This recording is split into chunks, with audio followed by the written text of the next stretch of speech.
So my career path is certainly not one I had planned out when I left med school. However, all of the various things that I've been involved in over the years have come together to inform what I do now. Working as a paediatrician, I was seeing the negative impact of family breakdown and casual sex on children. So many of the children I saw in my clinics had difficulties that were contributed to or even caused by these issues. Then as a parent and a school governor, I was saddened to see the absence of teaching in schools on the importance of marriage and the benefit to children that comes with being raised by their biological parents. This led me to campaigning about the content of sex education and becoming involved with Lovewise. Lovewise is a Christian charity that seeks to provide teaching and resources on marriage, sex and relationships from a biologically accurate and a biblically faithful perspective. In the course of teaching children and teenagers about puberty and relationships and seeing the trend in society and even in the medical world towards sexuality and gender identities becoming based on feelings rather than biological truth, I became increasingly concerned. As part of my medical job, I attended some training at the Tavistock Centre Identity Clinic and read widely on issues around sexuality and gender, especially how they affect teenagers and adolescents. Children are being fed the idea that they must follow their feelings rather than objective reality. They deserve to know the truth about biological reality of their bodies and be supported to grow up into adulthood, comfortable in their biological sex. So that's why I do what I do. During the 30 years since I graduated from medical school, things have changed beyond all recognition. The undermining of the family in general is significant in that it encourages children to question parental authority, which lays the ground for all sorts of ideologies to take hold. Increasingly, all types of families are portrayed as equally valid and to be celebrated, thus ignoring the vast amount of evidence that children do better when raised with both biological parents. It also leaves no room for children to be taught that having children in the future requires a mother and a father. Children are therefore left unable to process their natural feelings of loss at one or both parents and do not understand the biological necessity of being male or female or needing both to make a baby. And in paediatric medicine, there was an increasing move to label all sorts of difficulties as medical problems rather than accept the impact of psychosocial factors on behaviour, sexual attraction or identity. I was initially shocked to discover that children with gender dysphoria were being treated medically with a view to surgery in the future, rather than receiving vital psychological support or therapy. I was shocked at the lack of an evidence base that this treatment was effective and the disregard for side effects.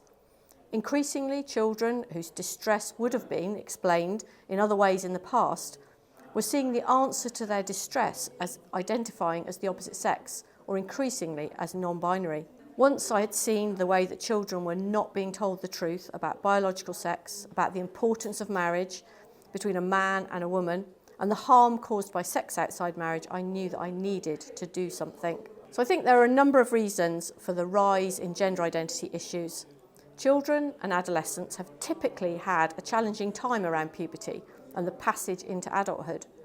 But in the past, they were never presented with the possibility they could avoid becoming an adult of their biological sex. We're in a society where distress of any kind is seen as needing to be avoided and to have a solution, increasingly a medical solution, or it's somebody else's problem. The rise of social media means that children and teens are targeted by content that tells them the reason for their distress is that they're actually a different gender to what they've been told, or they've been born in the wrong body. And it's not just social media, but teaching in schools that tells children from a young age that only they know who they are. LGBTQ content is embedded throughout the curriculum, giving them a totally false view of reality. And another really big issue is the ready availability of increasingly extreme online porn. Girls don't want to grow up to be treated the way they see in porn, and many boys don't want to grow up to be those kind of men. The provision of specialist clinics for gender identity has also, it seems, created a problem that was almost non-existent before. Once a child expresses any question about their gender, is too often immediately affirmed and no underlying causes are even contemplated and certainly not addressed. Sadly, the rise in children with gender identity issues took a long time for people to even begin looking at what the causes might be. And although there is now some evidence that numbers might be falling, there are many children and young people that have already been harmed. There are many socio-cultural and geopolitical factors which impact both on what is happening for young people and also on our ability to speak out and be heard. We live in a world that is increasingly post-truth. The truth of the Bible and the good design of the Creator has been abandoned for relativism and expressive individualism. It seems everyone must be free to live whatever life they feel is right for them, and increasingly it seems with no regard for how it might affect others. In my work as a paediatrician, it became difficult to speak out about the impact of family breakdown on children, and children's feelings and opinions became more important than medical facts. In particular, to express any reservations about immediate affirmation of LGBT identities is labelled as homophobic or transphobic. To even explore the evidence base around treatment of children with puberty blockers and cross-sex hormones has been deemed harmful. And the whole area has become so polarised that sensible clinical conversations are very hard to have. This has improved somewhat in the UK, where it is increasingly mainstream to hold what is often termed a gender-critical view, although I don't really like the term. But one of the biggest problems still is that due to algorithms, those who identify as LGBT will only see on social media content that affirms their view and gives a totally skewed view of the medical evidence and of reality. This results in completely different information being available to different people and in different countries, making it hard to know what the truth really is without a lot of hard work. The question of biblical versus social justice is a very interesting one. It seems that very many are confused about this. Biblical justice has to have the truth of God's word at the centre. God cares about the vulnerable.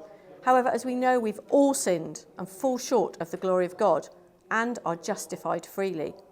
God does not divide the world into the oppressed and oppressors or victims and perpetrators, but into condemned and forgiven, guilty or justified. The biggest problem all of us have is that of sin and its consequences, and our biggest need is for salvation.